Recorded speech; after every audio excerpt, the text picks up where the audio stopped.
माघ पूर्णिमा व्रत कथा। पौराणिक कथा के अनुसार कांतिका नगर में धनेश्वर नाम का ब्राह्मण रहता था। भिक्षा मांगकर ही वे अपना निर्वाह करता था। ब्राह्मण और उसकी पत्नी की कोई संतान न थी। एक दिन नगर में भिक्षा मांगने के दौरान लोगों ने ब्राह्मण की पत्नी को बांझ कहकर ताने मारे, साथ ही उसे भिक्षा देने से भी इनकार कर दिया। इससे ब्राह्मण की पत्नी बहुत दुखी हो गई। इस घटना के बाद उसे किसी ने 16 दिन तक मां काली की पूजा करने को कहा। ब्राह्मण दंपत्ति ने 16 दिनों तक नियमों का पालन करते हुए पूजन किया। दंपत्ति की पूजा से प्रसन्न होकर 16वें दिन मां काली प्रकट हुई और उसे गर्भवती होने का वरदान दिया। इसके साथ ही उन्होंने ये भी कहा कि पूर्णिमा के दिन एक दीपक जलाना और धीरे धीरे हर पूर्णिमा पर एक एक दीपक बढ़ा देना। ऐसा कम से कम 32 संख्या तक जलाएं और दोनों पति पत्नी मिलकर पूर्णिमा का व्रत रखें। मां काली के कहे अनुसार ब्राह्मण दंपति ने पूर्णिमा को दीपक जलाने शुरू कर दिए और व्रत रखे।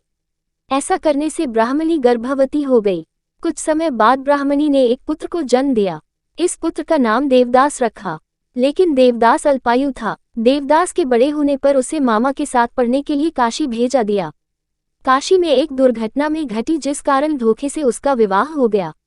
कुछ समय बाद काल उसके प्राण लेने आया, लेकिन उस दिन पूर्णिमा थी और ब्राह्मण दंपति ने उस दिन पुत्र के लिए व्रत रखा था। इस कारण काल चाहकर भी उसका कुछ नहीं बिगाड़ सका। इससे उसके पुत्र को जीवन दान मिल गया। इस तरह पूर्णिमा के दिन व्रत करने से सभी संकटों से मुक्ति मिलती है और सभी मनोकामनाएं पूर्ण होती हैं।